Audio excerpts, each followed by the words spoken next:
Man, I really hate. Oh, welcome to 2004 podcast. Odyssey. I'm Javon Gordon. I'm Bobby DeVore. Speaking of racism, what?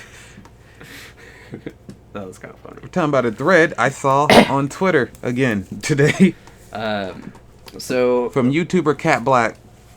what? She does a lot of stuff on YouTube. A lot of which. I don't know if I should be ashamed to say, but I follow her on YouTube. Like, I'm subscribed to her. But I don't watch any of her videos. Neither do I, to be honest with you. Like, are you subscribed to her? I don't know if I'm subscribed to her, honestly. So, like... I don't really want a bunch of videos about polyamory in my timeline. And she's polyamorous. So I don't know if I'm subscribed to her. I just want to check something. By the way, when I say I'm bothered by polyamory, it's not because I hate polyamorous people. Yeah. I just don't think it works out. All the actual polyamory hate is just a joke. And since they're not people that I have to feel like I have to respect, I don't care. Those are his words. I just want to see, is it she, her? Yes. Okay. All right. God damn. I don't want to get it wrong, man. It's not on her Twitter. You know, we got to be sensitive to I don't want to say sensitive, but we should care about those things. You know. I know. But I see her stuff on Twitter all the time. Yeah. So I'm not even a great Twitter user. But sorry. I'm just setting that right there. You gonna cut your leg off now that I touched it with my elbow? I can't get corona. You understand me? It's like that scene in Saw. Which one? Where he cuts his leg off. Isn't that like all 7 movies? No, that's the first movie. You're telling me somebody cutting their leg off doesn't appear in more than one Saw movie? It probably happens in other ones, but the most famous example happens in the first movie. Yeah, I get that. Dude, I haven't... Okay, so I know I've seen more than one Saw, but, like... They're all the same, right? No. They all have the plot. They all have a plot that is linked in every movie. Yeah. It's kind of serialized movie series. Uh-huh. They all involve somebody being tortured with the games and shit. Yeah. But Jigsaw dies in like the 3rd. And the movies going on from there like involve proteges both before and after and there's flashbacks. And the story gets very convoluted and crazy. Do these people, like, know Jigsaw? Yeah, they know him. They were proteges of his. Oh, okay. So yeah. He was their mentor. And how to torture people. Was it like a cult? It's not... Sort of, but they all hate each other. His mentors... His mentees? Yeah, whatever. Yeah. Yeah. Mentees, that's it. They hate... I literally just said that. Yeah, they hate... Don't claim it as your own. I invented the word mentees. Yeah. I also invented the word mentee. Yo, but white people, And we invented Mentos. I invented mint tea. You know, there's like various types of mint that are all made into teas. Yeah. There's like peppermint. I invented all of those. There's like spearmint. All of them. The teas or Yeah. the plants? The plants. I'm God. Okay. All right. And on Sunday I told Bobby's ass to shut the fuck up. So I'm cool, bitch. Okay. All right. Where was I? Mentees. Yeah. Jigsaw's mentees. And they all hate each other and they all go overboard. They're all like, he's like, make him, give him shit. Like, Jigsaw's like, give them shit where they could actually survive it. And the rest of them are, Like, a lot of them are like, I'm not doing that. Just let them die. Yeah, like they all have like vicious hearts. Really, he does too. He is driven by vengeance. The reason why he did it in the first place is that some dude killed his he was like about to have a baby. Yeah. And some dude broke into the hospital while they were leaving it and smashed his baby when he like slammed open the door. Oh, holy shit. I mean, his wife was pregnant. Just killed the baby when it landed into her chest. Yeah. And so she kidnapped that dude and performed his first test on him. Wait, she did? No, he did. Okay, it sounded like she said blah. It sounded like you said she. Yeah. Okay. She does get involved eventually, too. Interesting. I knew none of that. Yeah. About the lore. I feel like I saw the first one, maybe like the second or third in bits. Yeah, it's like 7 or 8 those goddamn movies. Oh, fucking. And then Chris Rock, he didn't make it, but he executive produced it. And I think it was his idea to do it in the first place, but he didn't like write it or direct it. Wait, but he's in it. He produced it? Yeah. Like all of them? No, the latest one. Oh, okay. That's about to come out. He's also the star of it. Yeah. I didn't know there was one about to come out. Holy shit. I think it's cool. I would like to see Chris Rock branch out from, like comedy drama. Yeah, but he already came with the idea. He's already doing it. He's in the process of doing it right now. Well, I'm saying I look forward to seeing more of that. Yeah. I'm interested in. He's on the latest season of Fargo. Oh. Part of me wonders why do you wait this long? Or is it because he needs the money now? What? I don't think he needs the money. Well, he has a divorce. Yeah, I don't think he's part of why he waits this long. Actors do this all the time. Oh, okay. Because it feels like a lot of actors go from doing comedy. That's the thing it's been happening for the last couple of years. He's in his 50s. He just wants to do drama now. He's been acting for years. Yeah, but it's surprising to me that he hasn't been approached to do it before. Probably he's been approached to do it. He's probably focused on the comedy aspect because he was a stand-up in the first place. Do you think it's because he's like older now and his kids are grown? Yeah. He's just like, why not? Yeah, okay. So now he can get back into shit. Yeah. He can do more work. Okay. But Cat Black, that was a tangent if I've ever heard one. Yeah. All right. She wrote a whole thread. Let me read the thread. Can you read it for me? You turn it a little bit. Looks like his computers took a turn to where I can look at it. Something that's if you're gonna measure the value between us, it has turned for the worse. This podcast is our friendship turning good. Taking a turn for the worse. Dude, there was a very rough period where we were real mean to each other on the show. When did that end? But it was less jokey. It's just genuine dislike. But oddly enough, we stuck it out. Yeah. It's only the threats of beating each other up only comes occasionally. That's been very rare. Something that's really hitting me in quarantine. She did this thread yesterday, and I was there. I was you there were for virtually there. Yeah. You were virtually next to the soapbox. Yep. Hear he. Something that's really hitting me in quarantine is just how much patience I have for anti-blackness, because I like to believe that it's expressed out of ignorance, and how that patience does not serve me, and how my docile reactions are reacting to the toxicity of it all. A new friend of mine reshared that article of that black landlord withholding people's packages with the caption, "This seems like a good way to get lynched." Now, in his white liberal mind, lynching is so far removed from racism and anti-blackness that I'm sure he probably said it not even considering the implications, but he said it. It was in his mind. And I want to talk about that just alone. Okay. Every white person in America is racist. Yes. Subconsciously or consciously. Yes. Every single one. No exceptions. You need my approval for that statement, and I say yes. That was good. I'm in agreement. Is how I meant that. I'm sorry. You need my approval. I don't need your approval. And okay, a version of the type of something annoyed her that her white liberal friend did. That is some shit that you've done before. Oh, really? Yeah.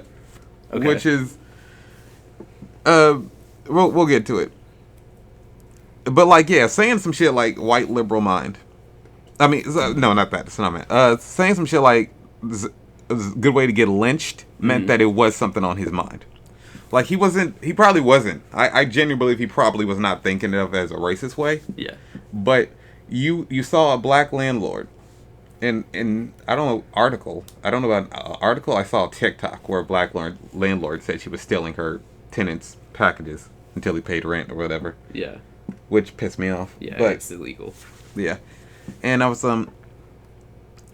he said lynched, and it's not hard to see why saying some shit like get lynched about a black woman is fucked up. Like, don't think you're on some Maoist kill all landlord shit that you can say anything like. Is it like a speaking from a? Is like white dude trying to speak from a black perspective? What are you talking about? Like, as a or is dude? Because in my brain, lynched is kind of just directed towards black people, man. Yeah. Like, I feel like any use of the word, like, nobody ever talks about white people getting lynched. Yeah, in America, nobody says that. They usually say about black people, which, yeah. But I think he generally was thinking it on some, like, Maoist kill all landlord shit. Like, okay, but he didn't think about how wrong and fucked up it sounds to say lynched about a black person. Yeah. And he probably would not use it in reference to a white landlord. Yeah. Probably would have said something simpler like shot. Yeah. Which is still kind of fucked up to say it about a black person, but like, yeah, you know, makes more sense. He said lynched. It's like a little more. Now, there's no excuse for this. Yeah, no. Unless he was saying Marshawn lynched, like the football player. Oh, like I don't know his position, but we could say tackled. Yeah. That's what he was known for. Oh, really? Okay. He was a harsh tackler. Also, he wasn't friendly to the media. He liked candy, and I saw, and he appeared on Brooklyn Nine-Nine. He just likes candy. Yeah. All right. I think he likes Skittles or something. I appreciate that. He appeared on Conan once. They gave him Skittles. Uh-huh. Yeah. I don't know. That's cool. I respect candy likers. I think both of us could say that. Candy like a Negro. It's Bobby. He said that. Jesus Christ. But all right, now we continue the thing. Okay. Now, before quarantine, I would have had a really deep conversation with him about why what he said was wrong and fucked and racist. But now I'm just coming to recognize that a lot of weird people either know they're being racist or genuinely don't care. Genuinely don't care, which is true. Because, like, in my brain, I wouldn't ever say that. I might have a. You would say it on accident. You would. Really? Yes. Lynched? Yeah. Dude, I don't think that there is a situation where I would think about a black person. I don't think I would. What I was going to say before you interrupted me was that I might have an implicit thought. An like intrusive racist thought? Yeah. Genuinely, I had those for a rough period of time. Yeah. Like, it was bad. Yeah. Like, the amount that I had them. But I might think that off the cuff and then be like, oh, no, that's kind of fucked up, man. Don't do that. Don't say that inside your brain. But I don't think I would vocalize that. I don't think I would put that... Online? No, yeah. You wouldn't type those words? I wouldn't type that shit. You wouldn't, like, put that hateful-ass energy into your fingertips. Yeah, I don't think I would type that out. And press it in your keyboard. I would be ashamed that I had that thought. Yeah. He really should have been. My God. Yeah. So, okay, so were you about right here? Yeah. Okay. Scroll down a bit. And explaining how he thinks is incredibly demeaning to me. I shouldn't have to explain why saying a black woman should be or is going to be lynched is fucked up. It's just the kind of thing that should really be obvious. Yep. Yeah. I shared this nude portrait I'm working on of a black man earlier. Same guy asked if I was drawing Terry Crews. Man looks nothing like him. Then if it was a drawing the Old Spice guy, still looks nothing like him. Just a decently built black man with a large penis. From reference. From reference? Just had like a picture probably or something like that. Yeah, no, I was... And I haven't seen the photo. Yeah. I don't know. It's probably a work in progress still. Yeah. But I can imagine it probably looked nothing like Terry Crews or the Old Spice guy. Like, but white people can't imagine that it's just like a normal black dude, and so they say some stupid shit, like pop culture example that comes to my head. Yeah, like, and Terry Crews is a very distinct looking man. Yeah, Like, Terry beyond Crews the muscles. looks like Terry Crews. Yeah. And then Old Spice guy, who looks nothing like Terry Crews. I don't even know. In my brain, Terry Crews was the Allspice guy. Old Spice guy, it's look at your man. That's the other Old Spice guy. I don't. Look at your man. Look at the commercial. Bruh, I don't. How'd you miss this commercial? This commercial was popular and everywhere. When? A couple years ago. Oh, dude, I got away from having Old Spice. I've never used Old Spice like that. I know the commercial because it was on TV all the time. Well, I don't watch TV. Okay, then look up Old Spice guy. Just look it up. Is it just straight up? Is it Isaiah Mufasa? Yes. Mustafa, rather? Yes. Yeah, damn, dude. Not at all. Not one bit. No. He's not even as buff. No. Not nearly as buff. No. Also, like, okay. Also, does the black dude have hair or not? Because Terry Crews, that's his whole thing. He's been bald. His entire, career. So. Yeah, I'm thinking, like, White Chicks, he was bald. Yeah, he's never had hair. I feel like White Chicks was my first introduction to him. It most likely was. It was probably mine as well. Like, big. Like, where I knew who he was. Yeah. Because, like, okay. Terry Crews... Isaiah Mustafa has hair, and Terry Crews is bald. Also, yeah, Terry Crews is, clearly more muscular. So, Terry Crews and his facial structure is beyond being an everyman. Yeah. Like, those people that kind of just look like plain people? He's a distinct looking dude. Yeah, he's a very distinct looking man. And also, he's darker skinned. Yeah, I was going to bring that up too. And this is reminding me of the time I was on TikTok. Yeah. I showed TikTok, this dark skinned girl, and she was talking about how people in the comments kept on saying she looks like Crazy Eyes. Yeah. From Orange is the New Black. The girl looks nothing like Crazy Eyes from Orange is the New Black. I know. Just because... Did she even have, the puffies in her hair? No. Oh, Jesus Christ. Speaking of that... Even if she did, she still don't look like... Yeah, no. She's just dark-skinned. Yeah. Uzo Aduba, who played Crazy Eyes, looks very distinct. Nothing. Exactly. She has a very nothing like face. this girl. God damn. But you agreed, though. What? You agreed that she does kind of look like Crazy Eyes, is what you said. Really? Yeah. Can you show me it? I can't find the video, but I can show you the girl. It's not in your likes or anything? Well, if you can find the girl, we can probably find it on her page. She uploads a lot. She's a really popular TikTok user, so... It's Shrek something. What? Oh, that's her username? Okay. Shrek's in her username. She got Shrek in the DMs. Michael Myers is trying to love guru that pussy. Did you watch that movie? Shrek Dumpster. What, Love Guru? Shrek Dumpster. Yeah. I was about to call you a pedophile, but she's 19. Okay. It's the girl. Okay. Ah, god damn it. What the fuck? Oh. There it goes.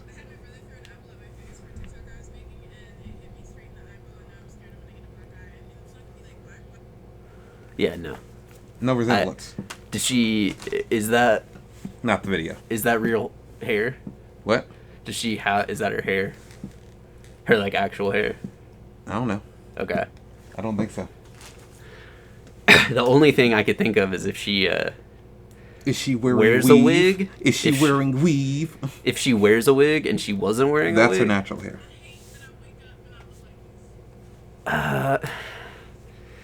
I think the only thing was the hair. Just because... But that's nothing. It's normal. Yeah, that's normal black people hair. Yeah. So, yeah, no. You rarely see it, and so the conclusion is... Yeah. The pop cultural example. You know who she looks like? Who? She looks like the skate park owner from Rocket Power. I don't know. I don't know what that character looked like. Well, he was lighter skinned, and his hair more closely resembled a spider.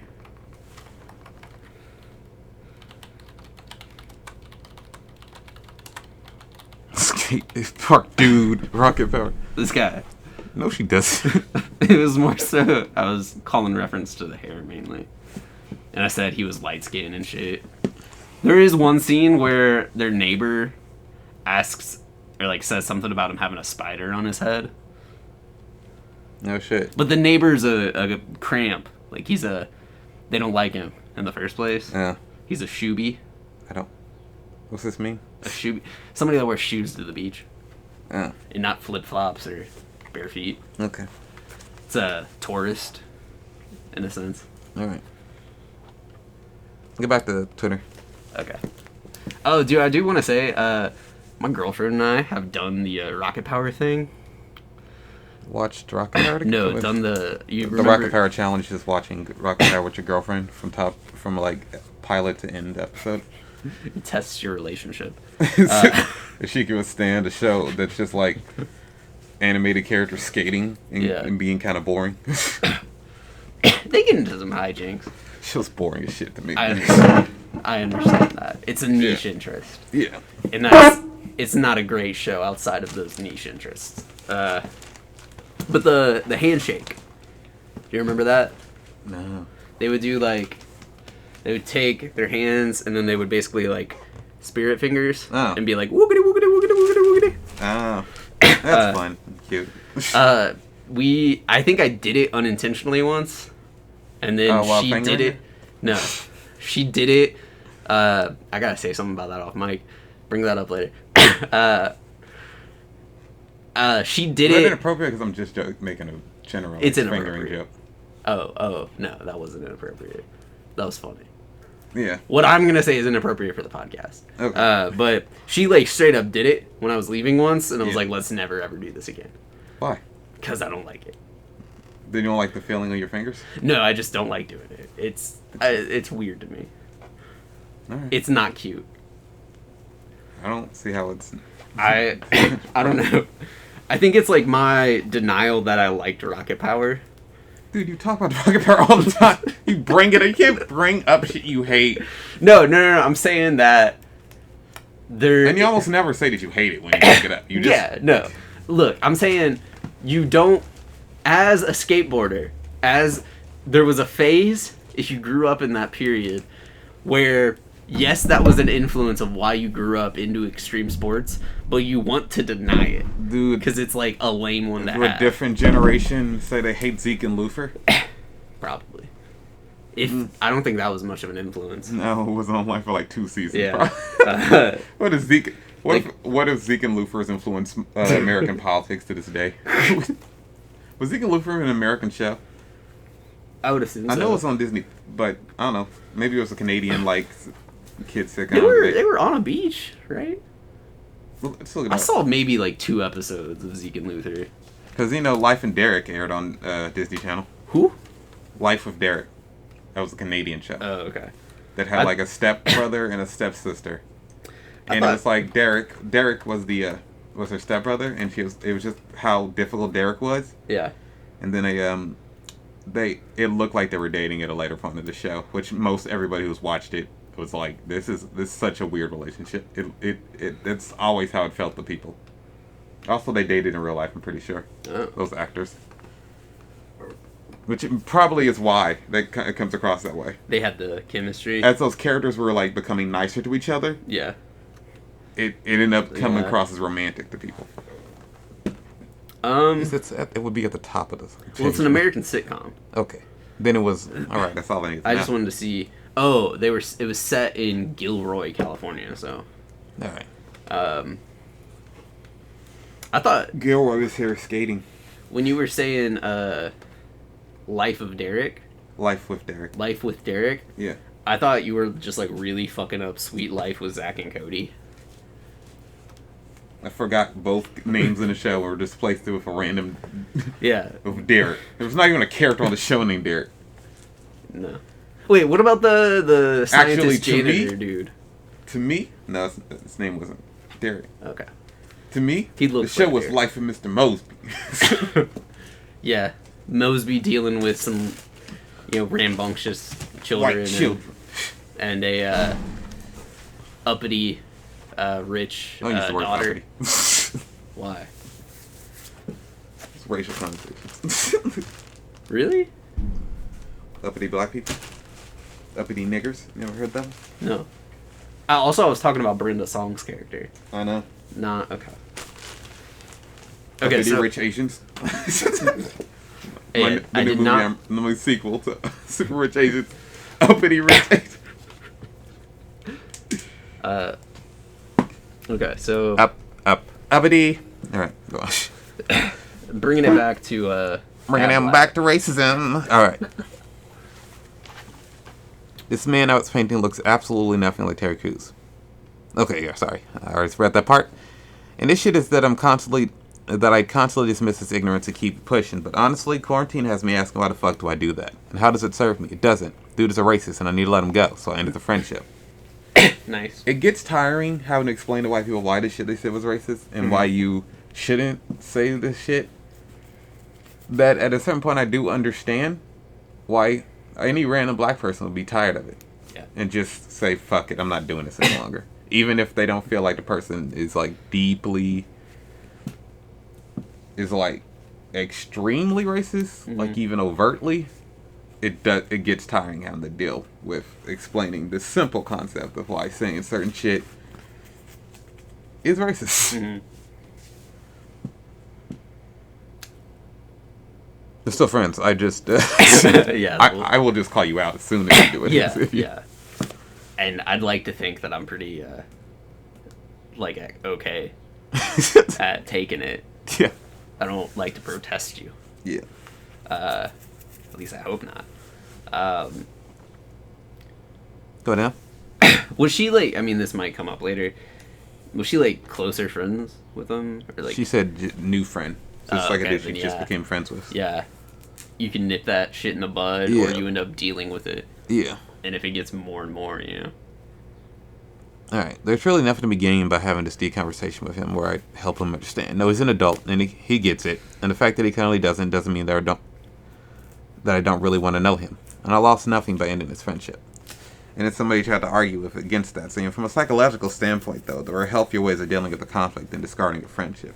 Most bigotry is out of ignorance, and not caring because they don't see the problem. It is too far removed. Telling that person how his actions come off and impact could go down. Sorry. Keep going. All right. Could. I think it just ends. All right. I'll end up having the positive benefit for both of you after that. Oh, weird.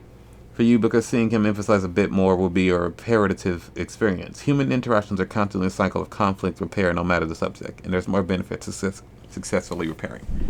Now go back to when you quote tweeted it, which just press the arrow. Note that. Oh, okay, that's the arrow you need. All right, this is what he said when he asked me why I cut him off. Don't know what else to say. So except I'll see you around and hopefully know how our feelings of this is all over. We'll probably never talk, but that's okay. Wish you the best. Take it easy. Yeah? Yeah. That's how it should be. You should be like, damn, sorry. Didn't think about it. I don't think I feel any better after that. I don't think he learned anything. Appreciate the input, but it's done me far deeper psychological harm to internalize anti-blackness to the point where my reaction to it is to be docile and not outright call it out. So, it gets tiring when you don't call out shit that you see as a problem, like as an active problem. But it gets tiring calling it out all the time. Yes. Yeah. It's a double bind. Yeah. And you don't call it out, and that hurts you. Yeah. Or you call it out constantly, and that also hurts you because it's tiring. It's better to not deal with it at all. Yeah. So the whole psychological thing, that works if you're talking about things more generally, broadly, and less specific to racial relations. Because racial relations all have to do with the effects shit has on people in general. So even if you go to a smaller point of how it affects you as a marginalized person, like it's still like also it's a white lady bringing that up. Yeah. Right?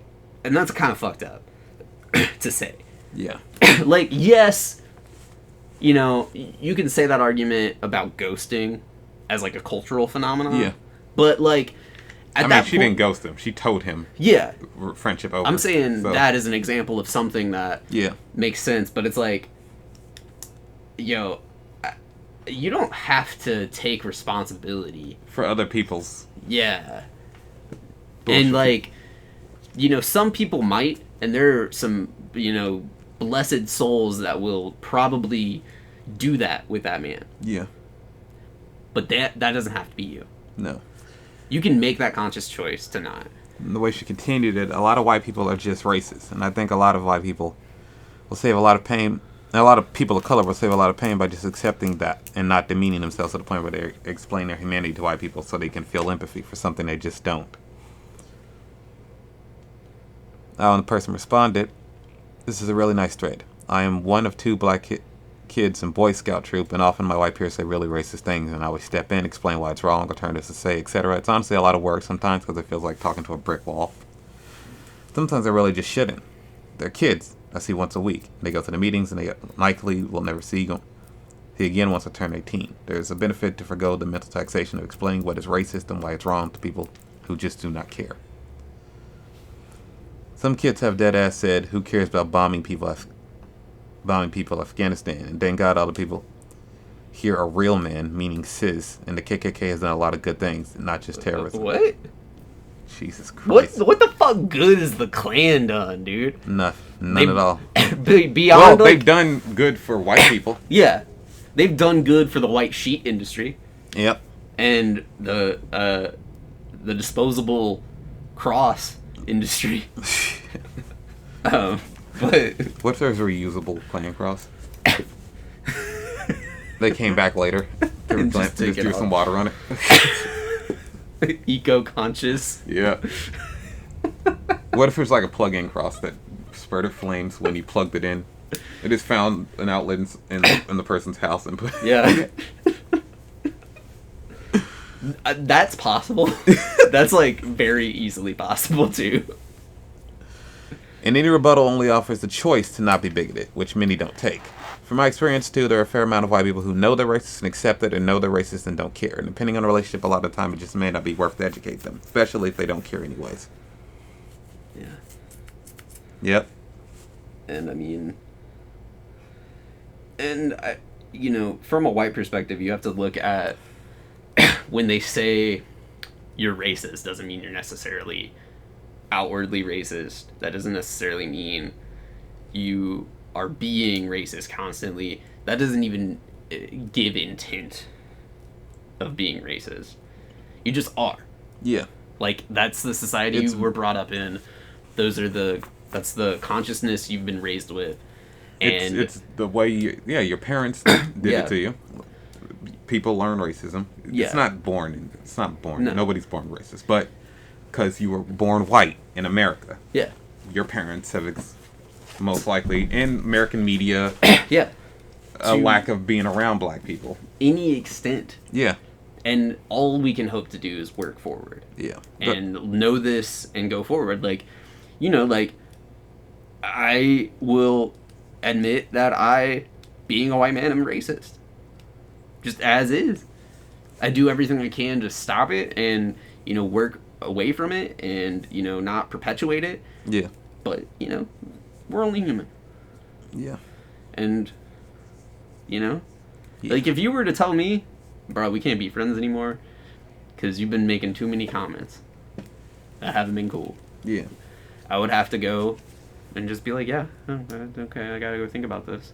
Yeah. Because there's nothing you can do to repay it. No. Except give me that 40 acres and a mule. Yeah. Only American government can give me that. Go down. Alright, now go to just press the arrow. Yeah. See, that's the thing. Up top in this responding to the last comment we had, quote tweeting. See, that's the thing. I'll talk about this in my video I'm posting tomorrow, but a lot of white people just know they're racist and they're okay with being racist, but then it's mixed company. They have to perform as though they aren't. White folks are racist among each other, often. It's true. Yeah. All the time. That's what you and your, that's you and your family, you and your girlfriend and her friends. I mean... Who would you kill? A black person? A black person? Hey, yo, my fuck, marry, kills were very diverse. Theirs were very white. I will say that. Kill, Will Smith. Okay, fuck, marry, kill, Will Smith, Jamie Foxx, Terry Crews. Sit. And then her brother like, well, why would we even do that? I mean, those aren't even people. Like, give me people to play this with. Like Brendan Urie and It was the dude from Green Day around 1996 or whatever. Why can't we just play KKK? That is Kill. Yeah, exactly. Why can't we just watch Kill La Kill? Because I'm racist and I watch anime, and that's all okay. racists do is watch anime. That is a thing though. Like, why? There are a lot of racists weeaboos. Yeah. Yeah, like I don't. But also, like, there are a lot of. I'm not actually saying people watch anime. I watch anime, so I can't really do that. But there is a lot of racist anime though. Oh yeah, Japan. They're a homogenous society. What do you mean? Everyone looks pretty similar. Oh yeah, just like us. Yeah. Well, our American society is more diverse, but they're segregated. Yeah. Everyone looks like Japanese for the most part. Yeah. So when they see people who don't look Japanese, they often stereotype them and that's often based on American media and stuff. Yeah, which is a major consumption. It's often straight up like minstrel imagery if you see a black person in anime. Yeah, It's normally. like big gigantic lips and shit. Because I feel like that's like historically what they would have seen. Yeah. As like, older. So we got Mr. Popo and shit. I don't know that character. Dragon Ball character, look it up. Oh, I think I know what you're talking about. Actually, You've seen him. What is it? Mr. Popo.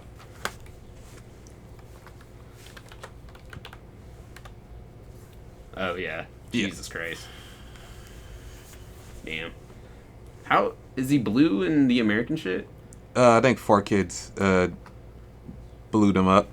Oh, okay. Yeah. Jesus Christ. Yeah. Damn.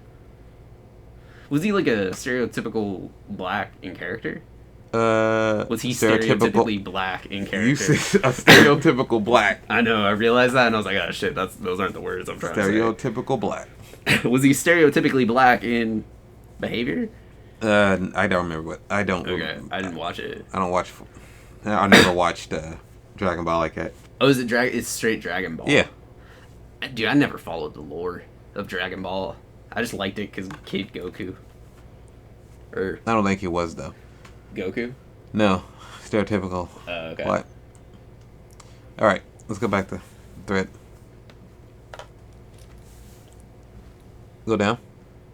So oftentimes these conversations them quietly learning how not to express their racism in public, so they don't actually change how they feel. It's a lot of wasted energy in mentally taxing engagement that doesn't only end in draining me and inconveniencing them. 20 years ago, I could buy the isolated white person who was used to only being around white people and says racist shit because that's all they know. But not in 2020, where culture is becoming more universal and people aware of anti-black racism. In a world where you see videos of black people getting killed on Twitter pretty much constantly. Yeah. And where some white person who probably I can't think it's just like racist white people in the comments, like actively, like people who would like who are fine with being racist in public. Mm-hmm. White people are the ones who go, actually, if you just follow the cops' orders, you see that shit all the time. Yeah, bootlickers. Yeah, white people do that shit in every single video. Yeah. No matter how obvious and egregious the cops are in the wrong in the video, they'll do this. Yeah. And I don't think it's just white people who are fine with being racist in public. These are probably white people who think they're not racist. Oh, yeah. That do this shit. They're colorblind. Because they're bootlickers. Yeah. And I think they're the opposite of colorblind. What do you mean? They obviously No. Like, they use colorblind as, like colorblind theory. You know what I'm talking about? How, like, they use I don't see color as an excuse. I never heard that phrase. Oh, colorblind theory is the idea that in not acknowledging color... Yeah. You know what I'm saying? Yeah, I get it. I understand it now. Yeah. Like, they would use that argument, even though they see color, they just choose not to acknowledge it. And that's bad. Yeah. Go down. Okay. Oh, yeah, it's just... That's it. I think that's it. Okay. That's not related. As a fingernail. It was just weird because I didn't see the nail and I saw the wet finger. It's also not hers. That's another person. Okay. She was talking about they're talking about acrylics. Oh, and she just co-tweeted it. Yeah. Yeah. A writer on that tweet about acrylics. Dude. You meant quote and you said co. Oh, quote. Yeah. It's quote tweet. Yeah. Okay. Damn. Quaff the tweet. Nevermore. All right. So that's a thread about how white people are racist. Yeah. And in quarantine, Cat Black does not feel like dealing with it. I don't blame her. Yeah. And I feel like after quarantine, she will also not feel like it. Yeah. In quarantine, it makes you realize being isolated does make you think about things, and it's just like, why don't you even deal with this shit? Yeah. And especially, it's rough. What? It's crazy out there. Quarantine? No, well, yeah, but like, which ain't ending anytime soon. Yeah. Also, I thought the murder hornet thing was way bigger than it was. Oh, for real? Honestly. I've seen a lot of shit about murder hornets, though. Go on Wikipedia and look at murder hornets. Okay. Like, I've seen graffiti writers are painting murder hornets right now. Okay. So it's pretty big. It's a thing people are talking about, but it's not really big, because it's not really a big problem. They're, like, mostly indigenous to Asia. But they've hit America, right? Yeah, they were found in the Pacific Northwest, but they haven't, like, been, like... They're not big. They're not, like, everywhere here yet. They haven't caught on everywhere else. Yeah, the trend of murder hornets. It's the Asian giant hornet. No, okay, this article doesn't exist, apparently. Go back. Just go to 8. Yeah. A hornet in the murder business.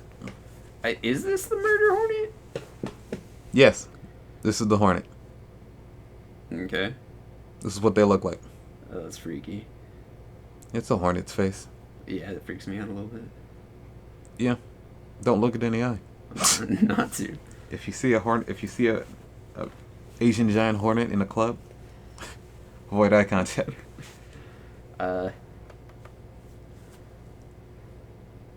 Like a hot nail being driven into my leg. Jesus Christ, dude. Yep. Fuck. So the effects of the stings on humans. Since 2001, the nearly human death toll caused by sting of bees, wasps, and hornets in Japan has been ranging between 12 and 25. Since this number also includes death caused by wasps, bees, and other hornet species, the number of deaths caused by Asian giant hornets is likely to be significantly lower. Yeah. Advice in China is that people stung more than 10 times should seek medical help and need emergency treatment for more than 30 stings. Stings can cause kidney failure. Holy shit. 2013, stings by Asian giant hornets killed 41 people and injured more than... God damn. 1,600 people in Shaanxi, China? I don't know. Nope, I don't know how to pronounce it. SHAANXI? Shanghai Nights, China. Jesus. Man, poor Owen Wilson. That's how his nose got all fucked up. Or, that's Luke, isn't it? I got lucky. Wait, is that Luke or Owen? That's Owen. Okay. Luke is the brunette husband. The brunette husband? Did I say husband? Yeah, you straight up, you said husband. I don't know why I said husband. Dude, fucking murder hornets are crazy, man. Yeah. Yo, did you see what P. Diddy said? Puff Diddy? What'd he say? He said some shit about... Well, okay, so it's the argument of withholding your vote. Oh, yeah. And shit. Because, what's it gonna do for black people? Yeah. And I saw some dude where I'm mutuals with, Yeah. like going off about how you shouldn't do that and you should vote for Biden, and I'm like, I'm not doing that. I don't know. It's a rough situation. I'm simply not doing it. Yeah. My girlfriend sent me something from the Breakfast Club. They Yeah. were talking about it. DL was on. DL Hughley? Yeah. Yeah, very political. Yeah. Is he? I haven't seen like his act in years. He's like political in his act too. Yes. Right? Okay. What's he saying? Pretty sure he's a lib though. He wasn't pro Biden, but he was like, "Yo, you gotta at least vote. Like, it's a participation thing. Like, if you don't vote," he was talking like, as black people, if you don't vote, you're not using the only tool you have. You're doing what they want. And like, I don't know. It's a rough situation. I don't know. It doesn't affect me the same way it affects you. And what people say on the Breakfast Club don't matter to me. No, yeah, good point. 'Cause, they're not political analysts. Well, even if political analysts say it, honestly. Yeah. I don't care about what Charlamagne the God has to say about things. You know, he was supportive in 2016 of Hillary, and during the election when everybody was in it, he supported Pete Buttigieg. So. Oh yeah, that's lame. Like, I literally don't have to listen to this motherfucker about nothing. Damn. I'm not listening to black capitalists when Yeah. they try to yell at me. I'm I I understand Diddy's argument, and but like in general, I'm not taking advice from Daddy. Unless it's financial advice. But even then, you should be. I feel like a lot of people get fucked over. Anyways, it's a thread that we talked about this already. Pendleton Ward, creator of Venture Time, has a show called Yeah. Night. Midnight Gospel. Fuck. I was gonna say like Nightmare or something, which was dumb. He co-created it with podcaster and comedian Duncan Trussell. You may know him as a frequent guest. Look up Duncan Trussell. I was going to. You don't know what he looks like. That's exactly why I was looking him up. He used to date Natasha Leggero. Had a podcast with her called The Lavender Hour. Just a fun fact about him. He looks like he would get broken up with. He looks like a soy boy, is what you're saying? Not implicitly, but yeah. Dog, he did fucking man. He was on Nick Swartzen's Pretend Time. Yeah. He's not a new guy. He's been around. I know. That show wasn't funny. There was some funny stuff. He had testicular canceled. He had his testiculars canceled. Sis. They canceled his balls to the N-word. Yeah, no. His pubes shaped the N-word. Yeah, he had testicular cancer. God, Oh testicular cancer in 2012. But now it's good. Yeah, he's since had a son, so I guess he didn't lose his balls. Yeah. Or he had the shit frozen. Nah, who knows? Maybe he just has one. He's dated fellow comedians Mary Lynn Rajeskub and Natasha Leggero. Dude, you couldn't put a gun to my head and make me pronounce that lady's name correctly. Rajeskub. Rajeskub? Yes. It ain't that hard. God damn. Yeah. Huh. Is his name that weird? Duncan Trussell? Yeah. Not really. It's also his middle name. Duncan. Oh, Charles Duncan Trussell? That's what he decided to use. Chuck Trussell? He decided to use a more boy name than Charles. Charles is an adult man's name, but he's a comedian, so he said, I'm going to go with the boy name, Duncan. Yeah. I did the same, so. Yeah. But also, white guys love denying the fact that they're adults by going by boy names. Okay, do I look like a Robert, though? You're a white man. Would you all look like Roberts to me. The way I act, would you call me a Robert? Sure, Robert. Okay, alright. Alright. Hold Bobby close to my identity, alright? Billy, Bobby, Duncan. It's time to come in the house now, sweetie. I made dinner. You sure you don't want to eat at home? Why is that, sweetie? Dad yells? Okay. Alright. Can you sit over there? Sit over there in the corner? It's just you're like very violent and you're yelling. You're drawing. One of the kids has behavioral issues. Okay. Because his home life is abusive. I didn't know if you were talking to one of the kids or the dad. No. Okay. What? You just said you didn't address. You could have been addressing the dad. I don't know. There's no dad in the scenario. Yeah, you said dad. You said your dad yells. Yeah, I said your dad yells. I was talking to the kid as I said your dad yells. I said, why is that, sweetie? And then I said, you know. Okay, it doesn't matter. But Duncan Trussell and Pendleton Ward on the shit. On the shits and twos. I don't know how many podcasts this guy's had, but there's a lot. And he's a frequent guest on Joe Rogan. They talk about like the hippy dippy shit Rogan likes to talk about, the psychedelics and shit. Yeah. He's a very hippy dippy dude. Does he get into like spirituality, or is he like just about the drugs? He gets into the spirituality shit and meditation and shit like that. Okay. He also used to have a podcast when he dated Natasha called The Lavender Hour. Yeah. I don't know what it was. What kind of show it was. Actually, I think Natasha Leggero just started a podcast with Moshe. Haven't they had one? No, I think it's the first time they've done a podcast together. Oh, that was a kid, not a podcast.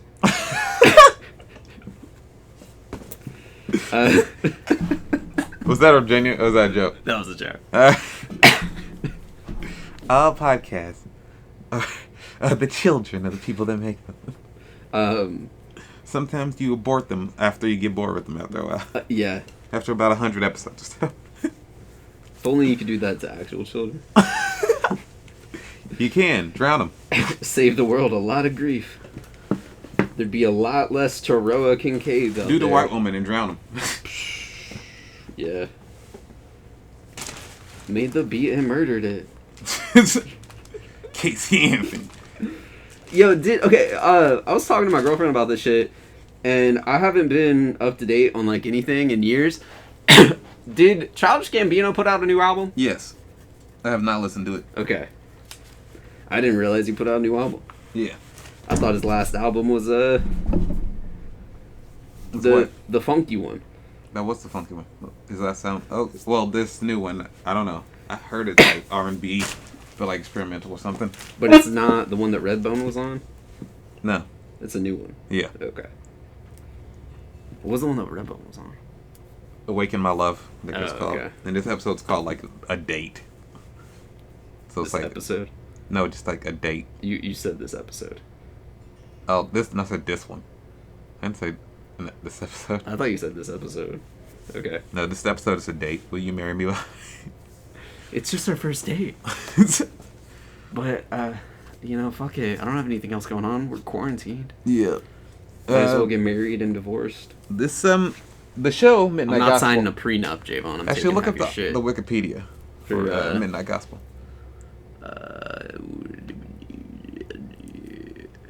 You sounded like the ending. PFR. Yeah. at the end of Xavier and shit. Yeah. Created by Adventure Time Midnight Gospel, new adult animated series, Netflix, created by Pendleton Ward and Duncan Trussell. It's pretty much an animated podcast. Got the elements of both Pendleton Ward and Duncan Trussell's work in it. Pendleton Ward worked on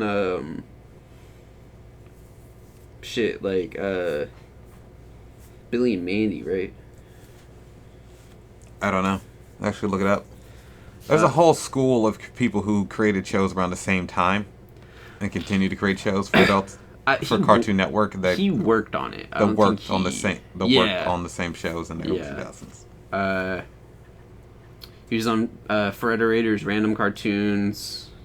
He went to Kyle Arts. J.G. Quintel and Max Hirsch and him worked on Marvelous Misadventures of Flapjack. Oh, Flapjack. Okay. Huh. You know Alex Hirsch, right? No, off the top of my Gravity head. Falls. Creator Gravity Falls. Oh, yeah. Oh, and Fish Hooks. Apparently. Yeah. Okay. Yeah, huh. Apparently he was a story consultant for the current hardcover adventure for Dungeons & Dragons, 2017. Yeah, because I saw how good he is at doing like high fantasy adventure shit. Yo, what is the Distant Lands? Adventure Time: The Distant Lands. Hour-long web television specials. Those already happened? It's originally aired on... Should I have seen this? Oh, okay, that's just a release. Oh, no, okay. I gotcha. Oh, he worked on Bee and Puppy Cat. He did a storyboard artist on one episode of Steven Universe. Makes sense. You know. Yeah. Rebecca Sugar worked on Adventure Time.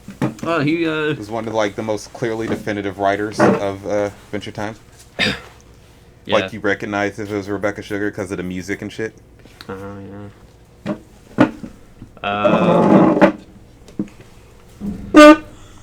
Yeah. Okay. So. The show's about So this is how it's set up. I didn't understand this part. I knew he was doing interviews and shit, but I didn't realize that. I told you about the apocalypse. No, but. And the dimension hopping shit. It's a space caster, video podcaster in space, Clancy Gilroy. He lives in the chromatic ribbon. Simulation farmers use powerful biocomputers to simulate universes to harvest technology. And the interviews. He does interviews with people right before as he travels through dimensions. Right before the apocalypse happens at the end of the episode. Yeah. The interviews are based off interviews from Duncan Trussell's real podcast. Yeah. Which is we're not trying to define the whole show. I'm trying to get to this. Yeah, so but still. And Duncan Trussell is that character, of course. You had brought up yesterday that since Maria Bamford's in it, there's going to be funny voices. Her character's name is Butt Demon. Yeah. So... The cast looks like a lot of comedy people. Yeah. Phil Hendry's like a radio dude who for decades has been doing radio shows where he does... where that's just him doing funny voices and talking to himself in funny voices. He used to prank people with that. But now people know, if you listen to Phil Hendry's, he does like a podcast version of it now. Oh. That's what you're getting. You're getting a dude doing funny voices talking to himself. Stephen Root. You know him. Bill Dauterive, character actor. Oh, yeah. I always forget that's him. Maria Bamford. You know. Yeah. One of the best comedians out there. Yeah. Have you seen her show? What? Lady Dynamite? Yes. Yeah. I've seen both seasons. How's the second season? It's pretty funny. It's pretty funny and also like, it's a comedy drama. Surreal and fun. Because I only watched the first season. And that was a long time ago. Doug Lawson Hop. I think that's DJ Doug Pound. Can you click on it real quick? Not click on it, but like. Yeah, DJ Doug Pound. Yeah. The dude who edited like Tim and Eric and Eric Andre and shit like that. Oh, no shit, okay. Joey Coco Diaz. Which is the weirdest one to me. Yeah. But also... him on an animated show, but... He's got a distinctive voice. Yeah. Yeah. No, that wasn't that good. Somewhere around he sounds like he looks and sounds like like an old Italian dude. Yeah. But he is Cuban. Is he Cuban or Puerto Rican? I think he's Cuban. He might be Puerto Rican, actually. You apologize for getting your race wrong. Yeah, Cuban. Oh, no shit, okay. So you just thought it was Cuban. He's from New York and Jersey. There's a lot of Puerto Ricans. Yeah, but it's like, I knew what he was. Okay. Okay. Christina P. Who is that? I think that's a comedian, or is that a Christina? No, that's who I thought it was, yeah. Oh, okay. She's a stand-up comic. Oh, yeah, no, her last name's hard to pronounce. She's married to a dude who has like a special every 5 seconds on Netflix. Shit. He also hosts a podcast. They also host a podcast together called Your Mom's House or something like that. Finally, an actual voice actor in the recurring cast. Steve Little. He did a lot of cartoons. He's also a comedian. You have a photo? No. Johnny Pemberton. Who is that? Oh yeah, he's a comedy actor. See him all the time. I think he used to appear on I think it's that dude that used to appear on He used to appear on, what is Pete Holmes' podcast? You Made It Weird? Yeah, and he called him Weird Boy until he told Pete that it made him uncomfortable. Oh, okay. It's legit what happened. He said, "Stop calling me Weird Boy." Oh, dude, Pauly Shore's gonna be in the shit. No shit. And Eddie Pepitone. Pepitone. Man, is it Pepitone? It's Pepitone. Looks like Pepitone. It's so stupid. He's Italian, man. It's Pepitone. Duncan's ex, Natasha Leggero. Ooh, maybe that's... It says episode 1. It says guest star, so maybe that was just like an interview from the podcast. Yeah. Drew Pinsky. Ram Dass. Yeah. I don't know who that is. He's a famous... I think he was one of like the less influential like dudes when it comes to using psychedelics in America. He appeared twice in episode 1 and 5, probably based on 2 interviews that he's done with him in his podcast. We shouldn't do every person that's here, though, should we? Yeah. I don't know. Any of the other names, none of these people sort of stick out to me. A child? That's a child. Oh, calm down. Will Oldham. Yeah, he's a famous indie Bonnie Prince Billy. Yeah. He's also an actor. I didn't know that. Yeah, he's from Louisville. I knew that. Oh, okay. I didn't know. I just know Bonnie Prince Click Billy. on Ram Dass, because you don't know who he is, but this like fits in with Duncan Trussell's whole thing. Oh. Spiritual teacher, psychologist, best known for Be Here Now, 1971. Okay. Helped popularize Eastern spirituality and yoga with the boomers. Yeah. Ah, he was professionally associated with Tim Leary. Yep. Huh, okay. All right, go back. But I want to talk about this tweet. That's all. Yeah. I don't know how to find it on Twitter, so I'm just going to look at it on my phone. Okay. Yeah, I see what you're saying. Yeah. You're still looking at it on Twitter, but... Yes. Okay. I mean, on the computer that we use. You don't know how to tell me to find it. Yeah. A man made a thread where he used a clip from the show. Actually, you can probably find it if you look up the clip that he used. If you look up the the Midnight Gospel Twitter account. Can you look that up quick so you can find the clip?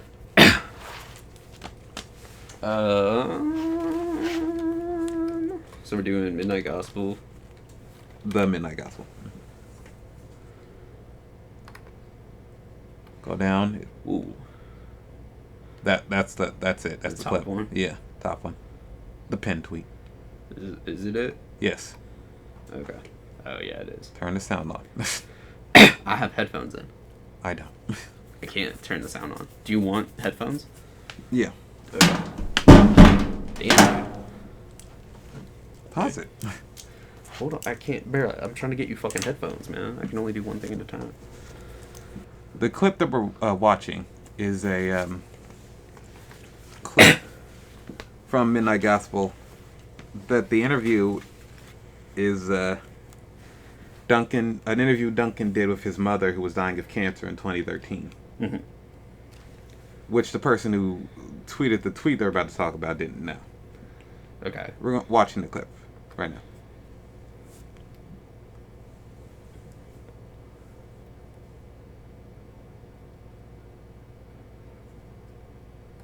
Huh. So they're saying like meditation prepares us for death. They explicitly said this. Yeah, they don't hear it. Yeah. So it's dead air.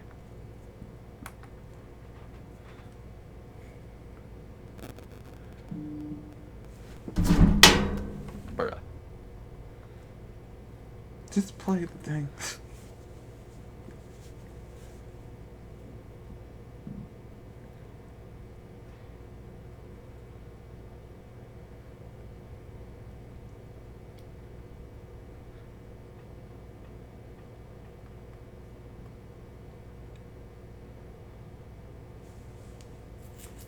Also, something that pissed the people off was the fact that they only have 3 fingers. They have paws, really. Yeah.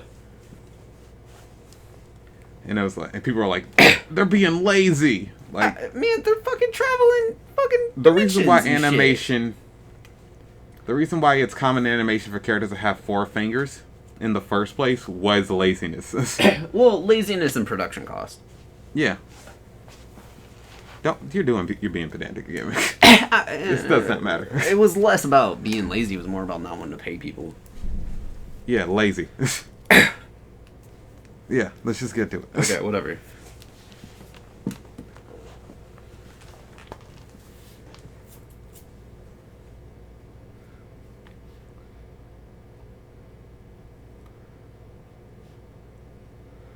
His voice doesn't sound like he looks. Hmm? He's got a higher pitched voice than I assumed. Yeah, that's Duncan Trussell's voice. That's why Natasha left him. She didn't want to fuck a baby. He's got a soy boy face, voice, everything. A boy name. Oh, I love the like regular show weird note thing they play. Yeah. At the end, that's kind of cool. Yeah. I always loved that about regular show. Yeah. So. And the clip, the tweet that's submissive of the clip, which ends, it's called how Netflix. The clip is his wife saying is his mom saying you cry. How do you deal with? What's the thing? I don't know. Play it, but like, not the entire clip, but like the know. last couple of words that they said to each other. Go back again. Go back a little bit more. How do you stop a heartbreak? How do you stop the heartbreak? And his mom responds, you cry. Yeah. And Netflix decided that this is the best clip to promote the show with. And I guess this dude was annoyed that there's another cartoon that's emotional on television. Yeah. That's just not just pure jokes. And that's stupid. That's a dumb take. And that's my problem. Like, Yeah. who cares? That bothers me. Like, Adventure Time is probably responsible for the influx of shows we have of this caliber. Yeah. Especially in children's animation. Yeah. Because it was one of the first cartoons made for children to make me cry. Yeah, it was. Adventure Time didn't make me cry, but a show that was created because of the influence of Adventure Time made me cry. Steven Universe? Yeah. Yeah. So. But like that episode was the episode with the first episode where it's revealed that Marceline and the Ice King used to travel the post-apocalyptic landscape that eventually became the land of Vu. Yeah. Like hundreds of years ago. Uh-huh. When she was a kid. Yeah. And she like it was and this also relates to Rebecca Sugar written episode. It was a Rebecca Sugar written episode with a Rebecca Sugar song. Okay.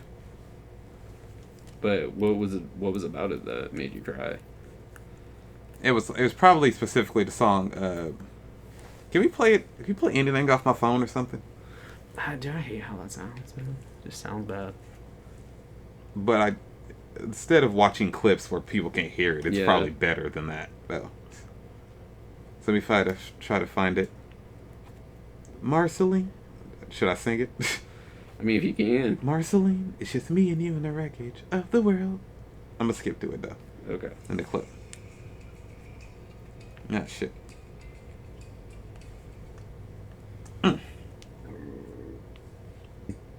Excuse me. Fuck you pausing The for? summer of 1995 was the hottest summer in years. Oh, sick. Yeah. I have to talk over it because it's an ad and I don't want to get blocked.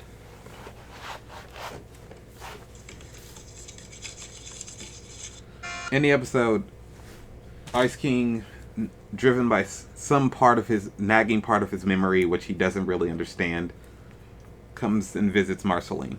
Oh yeah, he kind of just appears. Appears, but he kind of just ends up wandering. He doesn't understand why he's there, really. Yeah. And to start a band with her. And he finds a letter. She finds a letter. Wait, he finds a letter? She finds a letter. Where? I don't know, somewhere in the house. In her house? Yes. Okay. Recall it that Ice King wrote to her hundreds of years ago. Okay. Marceline? And this is her singing it. Singing the letter. Yes. Okay.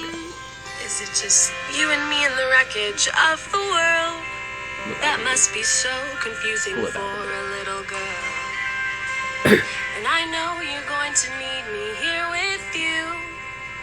But I'm losing myself and I'm afraid you're going to lose me too. Oh, yeah. This is what made me cry. This magic keeps me alive, but it's making me crazy. And I need to save you. But who's going to save me? Please forgive me for whatever I do. What part made you cry? The song. Oh, That hot stuff. What? You don't remember what it means? okay. And then Rebecca Sugar, the person who wrote that song, Yeah. in this episode most likely, went on to create her own show that had plenty of emotional last moments that made people cry. Yeah. Mine specifically was about Called Steven Universe. within Steven Universe. The episode that made me cry was about it was the two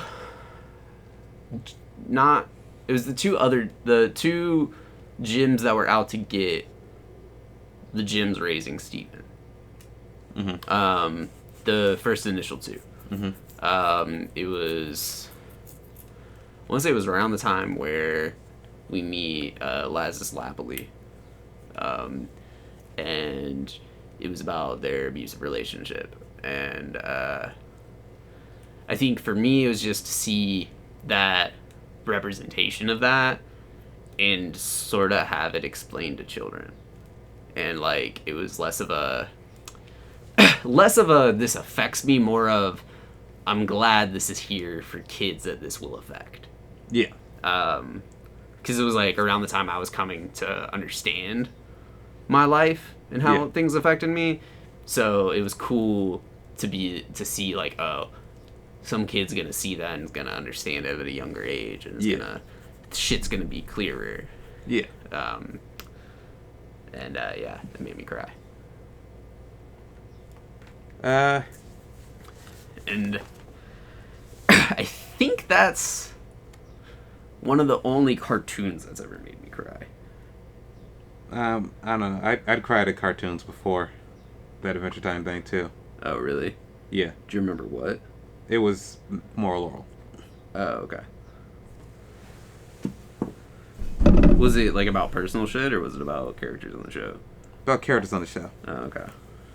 Was it the episode we've kind of talked about with the side characters? You've talked about them, yeah. Oh, okay. It was a season 3 shit. Okay. It was actually multiple season 3 shit. Really. You know, speaking of that, we'll talk more in depth about that if you stick around. Stick around. You know, for maybe a different podcast, not this episode particularly. If you're listening to this on YouTube, you can go ahead and subscribe to us. If you are listening to us through other streaming formats, we have a YouTube channel on which we've been doing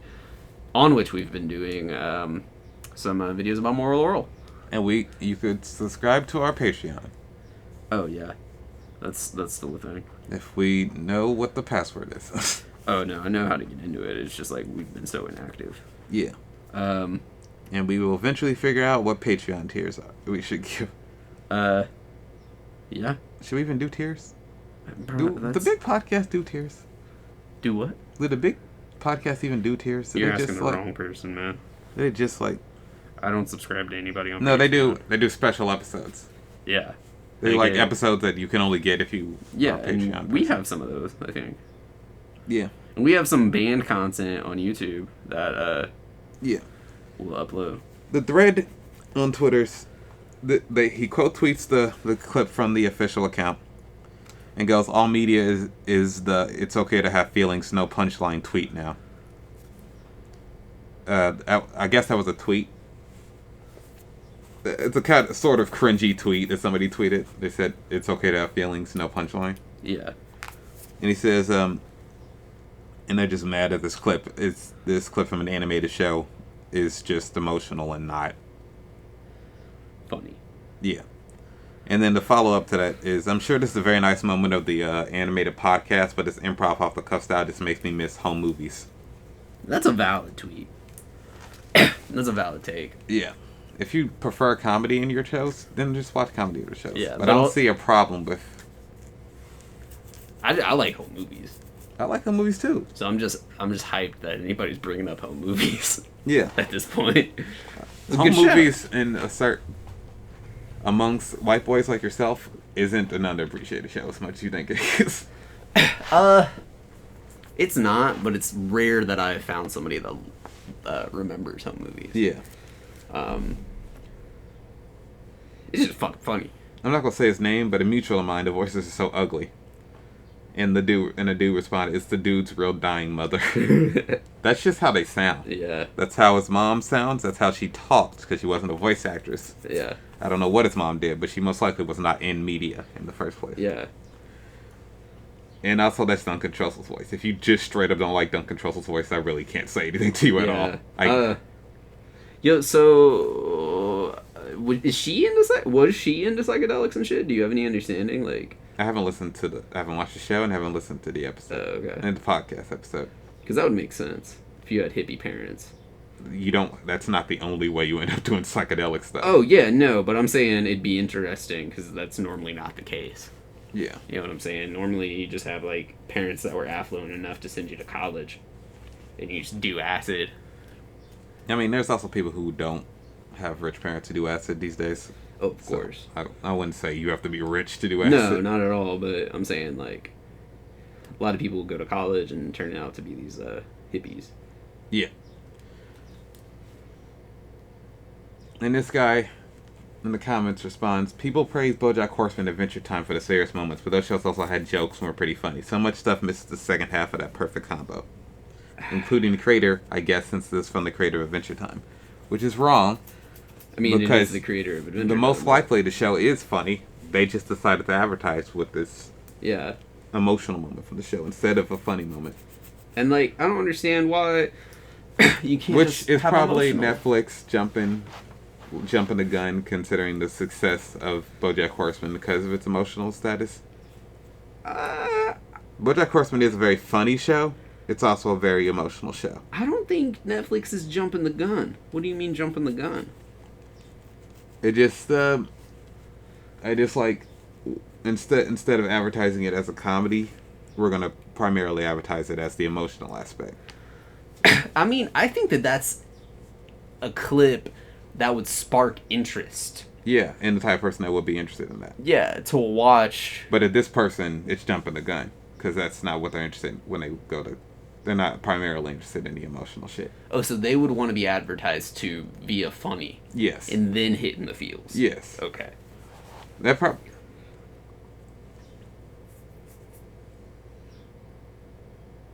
What? Alright, so I never watched this show, and probably never will, but it sounds like you're just trying to be contrarian, dude. Yeah. I don't know whether there's a criticize this clip. Seems like a very human moment. And then, like, and then it's very popular, annoying-ass pop culture leftist dude named Leslie Lee on Twitter. Wait. I'm calling him out, because... You said what? What culture? Pop culture. Oh, I thought you said pod culture, and I was like, oh, what? Well, he is a podcaster. Yeah, so, okay. He has a podcast called Struggle Session. Okay. In a list. He said 816 people agreed with their take. So how is it trying to be contrarian? You can still try to be contrarian and get a lot of people that agree with your take. That doesn't mean shit. What? Just because people agree with you doesn't mean the take can't be contrarian. What? What are you confused about? I don't understand why a dude's saying this. Who? Which one? The podcaster. Yeah. Not everyone feels the same way about things. I'm just finish this tweet. Maybe one of these cartoons will teach you a lesson sometime. Okay. That's also a lot of things. And people in this thread trying to criticize the cartoon says like, "Ugh, I'm learning how to feel things as an adult." Okay, sorry yes, it's an adult cartoon, but you've probably been There's probably been a shows made for adults that also like are emotional and try to teach lessons to adult people too. Yeah. I don't see a problem with that. I don't think it's, and yes, just because it's animated doesn't mean that it's like less sincere or shittier. And also, like, stop, like, and I feel like these people pretend like Do you really think that animation? This person, I know this dude watches anime. So are you really gonna be like, how dare a cartoon try to teach me something? You watch anime, dude. Yeah. How dare a cartoon try to be serious? You watch anime, dude. Come on. Like, I don't... His favorite animes are Berserk and Akira, which are these really famous, beloved animes. That are very emotional. Yeah. More so speaking about Akira. But, both are very emotional. Very dark as well. Yeah. I hate the whole idea that we have in the West. And also, even amongst weeaboos, they think of Western animation as children's media. Like, it can't be. Yeah, which is a terrible take. It makes no sense for you to have that take. Yeah. Because Western media doesn't like to do it, but that doesn't mean they're incapable. It's not as often as Japan does. Makes anime for adults, but... And you should also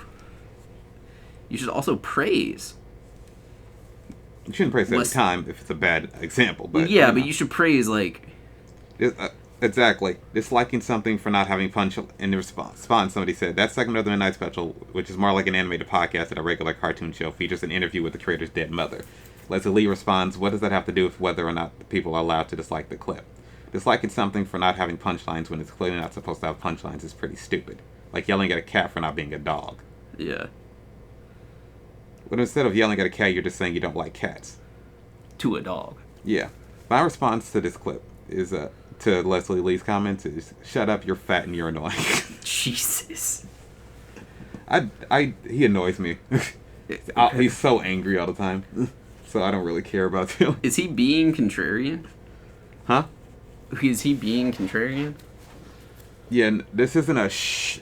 But like he's one of those people that gets mad at this famous cartoon that annoys people all the time, and it annoys me when I see it too. When people use it like genuinely on Twitter. Have you ever seen the shh, let people enjoy things cartoon? Oh no, I haven't. Look it up. Is it a cartoon? It's not it's a comic strip. From a web cartoon, that's likely.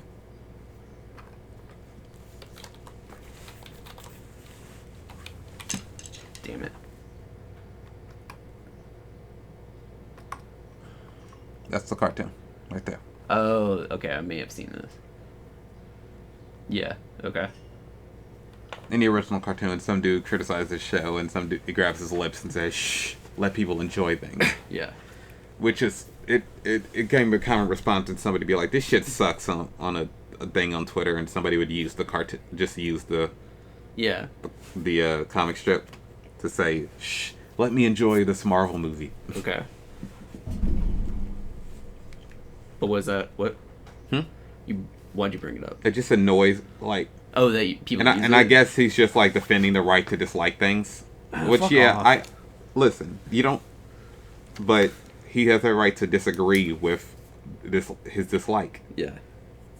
He didn't say let people enjoy things. He just doesn't think that it's this show...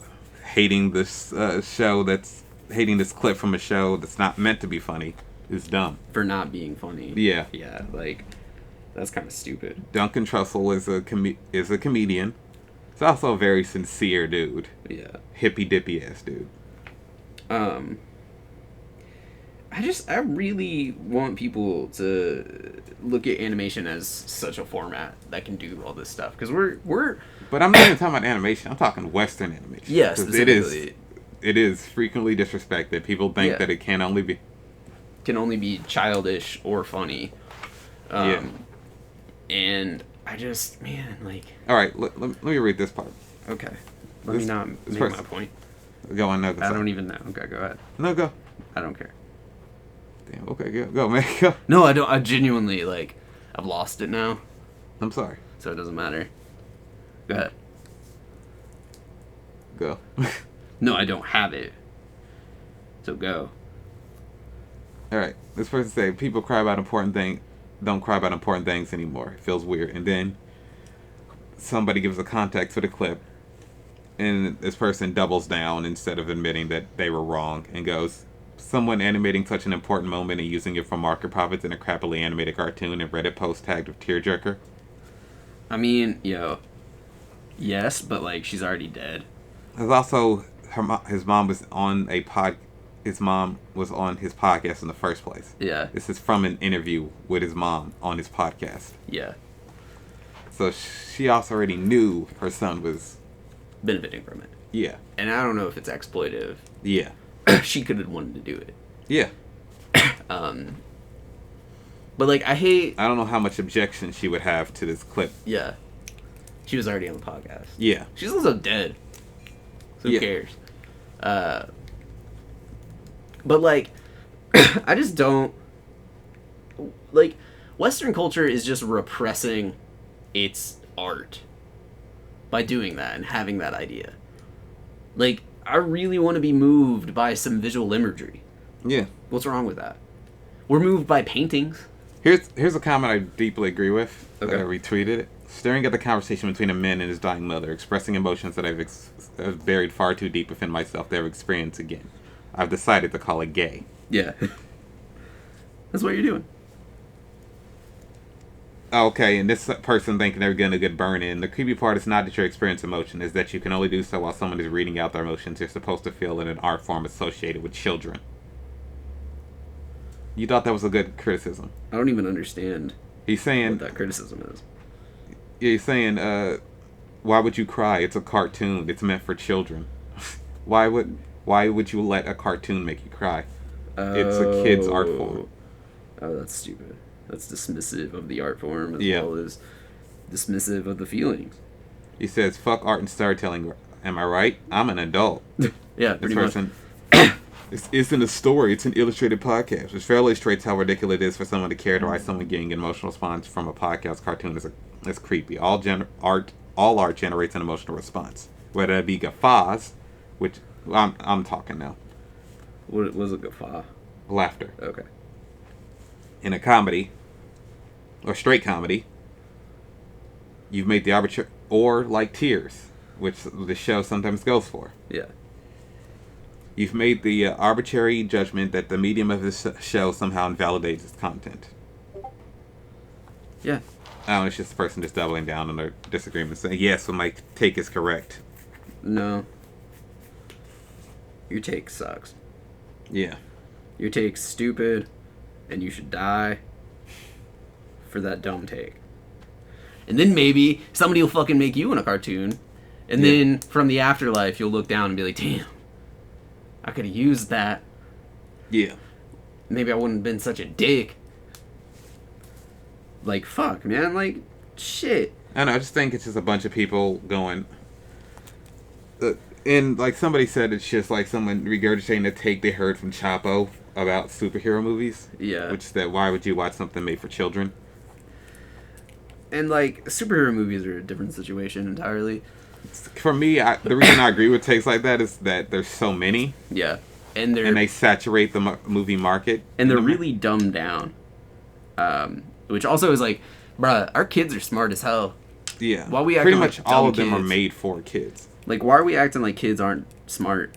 And also, please watch a real movie once in a while. Yeah. Just watch something that's not a superhero movie. Watch something that wasn't meant to just take your money. That's not based off a property from a fucking... billionaire corporation. Yeah, please. Which, legit, it sounds like I'm dismissing comic books. I don't want to dismiss art forms. Yeah. But when that's just all we're getting... Yeah. And then people act like... People get super defensive about it when you say, just like, watch something that's not that. Yeah. It's like, god damn. Dude, I think that's like part of a weird keeping us docile sort of idea. Like feeding us like the reason they made Black Panther was to like try to... Did I ever talk about how it annoyed me when I saw that Black Panther shit during Black History Month? Not on the pod. Yeah, I saw we were in a public library. Yeah. Okay. We saw like Black History Month shit up, like Martin Luther King, Rosa Parks, Thurgood Marshall, stuff like Jesse Owens, shit like that. Yeah. Frederick Douglass. Yeah, and then they had like Usain Bolt. They had like Was Usain Bolt in it? no, Oh, because he's not African American. Oh yeah, that would make sense. And then they had Black Panther doing the Wakanda Forever shit. Yeah. And I'm like, do not. That's not real Black history. It's a fucking movie based on a comic book created by a white guy. Yeah. It's manufactured. And I think that its whole existence was to kind of, like, just sort of do something to, in their minds, it's kind of just to keep the black people quiet. It was kind of make them happy a little bit. representational politics. Yeah. Just like, throw the niggers a bone. Yeah, is sort of their idea. Oh, you agreed with me calling black people niggers. Jesus. But, like, and you know, it's important for kids to see that shit. Yeah. But that's it. Like, Wakanda doesn't mean shit. Yeah, it's not real. You buying all that shit, you supporting all that shit, just funding white billionaires. Yeah. Is all you're doing. Here's another thing I want to talk about from Twitter. The original tweet is this. In honor of his birthday here, this is 2 days ago. Here's Orson Welles absolutely annihilating Woody Allen. Not about pedophilia, but just about his comedic persona. Okay. This is during the 70s. Orson Welles died in like 81. Yeah, it's a video? No. Oh, okay. It's just like... Oh, okay. It's something he said. The quote. The quote, yeah. I hate Woody Allen physically. I just like that kind of man. I can hardly bear to talk to him. He has the Chaplin disease. That particular combination of arrogance and timidity sets my teeth on edge. The what? What? Kind of disease? Chaplin. Oh, okay. Who do you think I said? I thought it wasn't a noun. Or I thought it wasn't a proper noun. He is arrogant. Like all people with timid personalities, his arrogance is unlimited. Anybody who speaks quietly and shovels up in company is unbelievably arrogant. He acts shy, but he's not. He's scared, he hates himself, and he loves himself. A very tense situation. It's people like me who have to carry and pretend to be modest. To me, it's the most embarrassing thing in the world. A man who presents himself at his worst to get laughs in order to feel himself with his hang-ups. Everything he does on the screen is therapeutic. Like the Woody Allen working to his issues on screen is very true of a lot of his movies, but that's also a thing. A lot of it's very starting with Manhattan. He worked through his issues of wanting to fuck teenage girls. Jesus Christ! It is very arrogant. He literally dates a teenager in Manhattan. Okay, it's very arrogant to like act modest as a means of like you're pulling a Larry David. No, what I'm trying to say, Larry David doesn't act modest. Oh, okay. It's not a part of his persona at all. Oh, okay, he just hates himself. He doesn't even do self-loathing for real. Okay. There's a modicum of self-loathing. What do you mean? What does that mean? I think the Woody Allen... I think the Woody Allen influenced Larry David. Yeah. And he starred in a movie. He was a Woody Allen stand-in in one Woody Allen movie. But what's a modicum? What? What's a modicum? I've used it a lot. I actually don't know. Okay. I think it means like a small portion or something. Like a small quantity of a particular thing, yeah. Oh, okay. It's a word I've heard used, and I was hoping I was using correctly for years. Okay. It turns out I was. You'd be surprised how many times that doesn't happen to me. I'm better at picking up a context clues than you. I'm good. So when you say context clues, you might get them like verbally, and you might get them like through language. Like I'm good at like non-verbal context clues. I guess. Like that's why I've raped so many people. Jesus. I can't look at somebody's eyes and tell if they don't.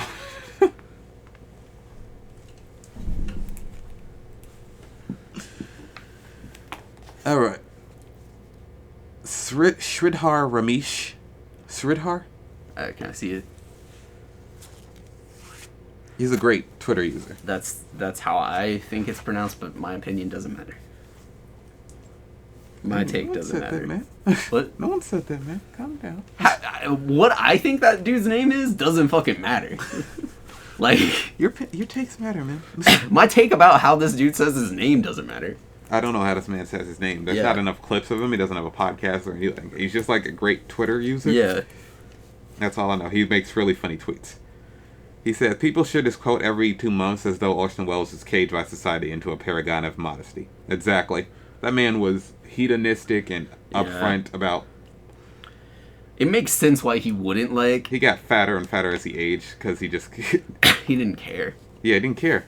He also was supremely talented and really good at making movies and shit. And a great actor and shit. He got drunk while doing a commercial. It's a famous clip.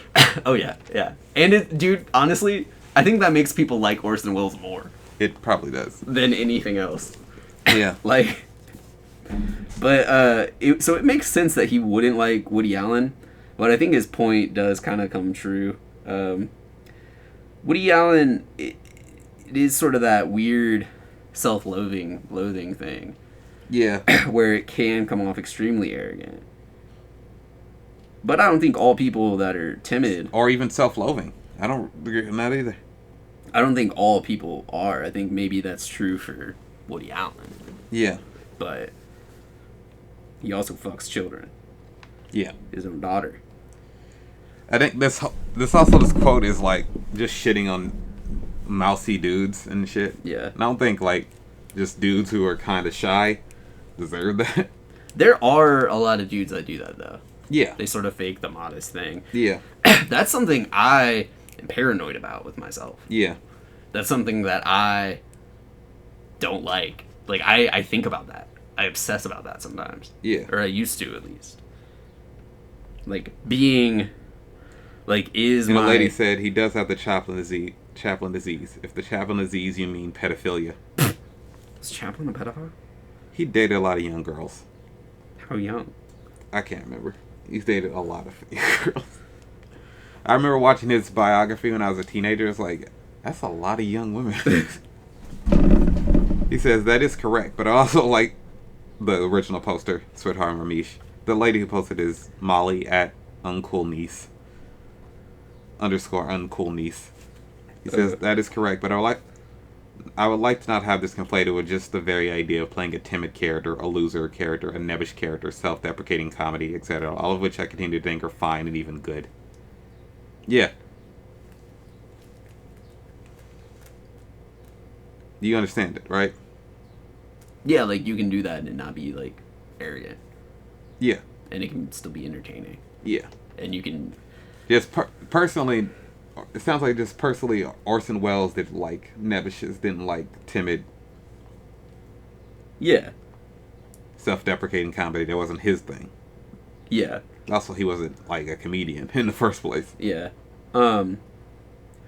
Also, I kind of think that that's like a decent criticism of Woody Allen. I don't think you can make that criticism broadly about all people that are timid. I don't know if it's the greatest criticism of... It's... But in his movies are therapeutic, I think is the most true thing. Yeah. For Woody, yeah.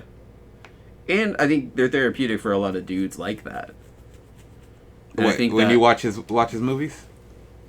Dudes like that. It's therapeutic for them. It's I mean, there's plenty... Woody Allen's made plenty of good movies. And I feel like Woody Allen has inspired a lot of that behavior. That arrogant but act shy sort of behavior. I mean, sure. But I wouldn't say that that's like inherent. Yeah. What else was I going to say? I was trying to think. And then the lady Molly responded, oh yeah, I mean, Woody Allen can go to hell, but I'm not going to pretend Annie Hall is a bad movie. Yeah. Which is most takes. Do you know what... Except there are people that do pretend like everything he made is bad. Yeah. Do you know what her username is a reference to?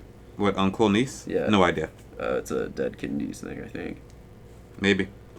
Ooh, let's talk about this, because this is something that we both bond over okay. frequently, is our not hatred of Pete Davidson.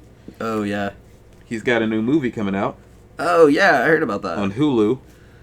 The King of Staten Island. Oh, okay. No, it's not on Hulu. That was a different thing to start him. That was called... I forget what that was called. He's got a new movie coming out in June. Mm-hmm. And Judd Apatow made it. Okay. But I think it's written by Pete Davidson. Nice. Called The King of Staten Island. Okay. Any idea what it's about? So the trailer? Yeah. I'm gonna play it. It's essentially Pete Davidson plays a version of himself as like a 25-year-old man-child still living at home. Yeah. Who Dog, we relate so heavy. Yeah. But like he's half-assed everything in his life, and he never got over his father's death. Dog. His father, like just in Pete Davidson's death in real life, Died like 9/11. Yeah. He was a firefighter, and his mom starts dating again. To what's his name? Formerly redheaded comedian, Angry. Louis C.K. No, Angry. Anger is a big part of his persona. Redhead? From Boston. From Boston? Oh Dennis Leary? No. He's not redheaded. How do you not... Do you not know what he looked like when he was younger? I don't know who you're talking about, dog. He has a podcast, Monday morning podcast. F is for family. Nothing. Oh my God. Who are you talking about? Bill Burr. Bill Burr! Yes. Okay, yeah, I forget that he's a redhead. He's bald now. Yeah. But he used to have red hair. Yeah, he did. Fuck. I'm thinking about the, when he was in the, that Chappelle Show sketch. The Dice sketch. Yeah. He starts dating, who's a firefighter. Also, Buscemi's in it. Who also used to be a firefighter. Really? I didn't know that. In the 70s. Well, also... And he rejoined shortly after 9/11. Also, Buscemi and Pete Davidson look alike a little bit in the eyes. Yeah. So he has respect for him. He's gotta show him support. Yeah. Look, I can make it too. Or you can make it too. I can't do a Buscemi. It's and it's like how him becoming an adult. Okay. Due to help of his new stepdad and firefighters. I don't know if he becomes a firefighter or whatever. Is Dennis Leary in it? No. Oh, okay. Oh, because of the firefighter shit? Yeah. Yeah, no. But he makes a cameo. Even the 9/11 firefighters, he's not in it. Yeah. Which is like 9/11 was a big part of Rescue Me or whatever. Yeah. Was he like a descendant of firefighters or some shit? Or is that just a Boston thing? He descended from firefighters. Like cavemen. Like how modern day humans descended from cavemen. Yeah. They were the original firefighters. What is... I don't know. Maybe he just has family that were firefighters. That's what I meant by descending from it. Firefighters. You looking it up? Yeah, he had a cousin who died. In 9/11? Yeah. Okay. Who was a firefighter. That makes sense. And his close childhood friend. Was also a firefighter. That's why he founded Leary Firefighters Foundation. Ah. Just for the Leary firefighters. Those Leary bunch. Yeah. It looks alright. Yeah. I may or may not watch it. I'm interested in it because Pete, but I'm sorry. Pete's not a great actor, though. Yeah, but I think he'd be alright at playing himself. Yeah. I'm so sorry. Also, the whole White House got COVID. No, that's not true. They're all dead of COVID. No, it's not true. Damn. That was the best news I would have heard all week. Stephen Miller's wife got COVID and exposed the entire White House to COVID. Who in the cabinet is Stephen Miller? Do you know? Trump's racism advisor. Interesting that they started bringing back that department. He literally is a senior advisor to the president, and he's extremely racist. Cool. Yeah, apparently, like a childhood friend of his said we were friends, and then all of a is a Mexican dude. Yeah. And all of a sudden, he just turns racist. I remember that. Yeah. I remember that from a long time ago. That's also like this speech from when he was in high school. Yeah. him trying to run for class president. Okay. That he told about how you should just throw your shit on the floor so the janitors could pick it up. Oh, yeah, I remember that. Yeah. That fucking dude. Jesus Christ, man. I hope he dies. I hope his wife dies. And I hope that she was pregnant with a kid that he didn't know about just yet. And that kid dies. I hope he kills himself because he's sad because of his wife dying. No, his wife is the press secretary. Also? I didn't know that. Oh, no shit. I hope his wife dies more now. I hope, like, Jesus, man. Is she the one with the... Is she the one with, Katie Miller? Wait, no? Who has COVID? Wait, that's who I thought it was. It's not her. Okay. Somebody who also has the last name Miller. Oh. Gave the White House COVID. Yeah. Okay. Katie Wald... Is she it? Government appointee... No, that is his wife. Okay. Okay, That is yeah. his wife. I wasn't dies. sure. Yeah. Okay. This has been 2004. We hope the Millers die. The Millers. Coronavirus. Meet the Millers. They have coronavirus. Meet the Millers in hell. All right. It's been 2004 Podcast Odyssey. Bobby DeVore. I'm Javon Gordon. Check us out on check out our moral oral. Our moral oral presentations. We're going to do doing commentaries of season 2 and 3. As well as the first one. It's already on YouTube. Yes. Check it out.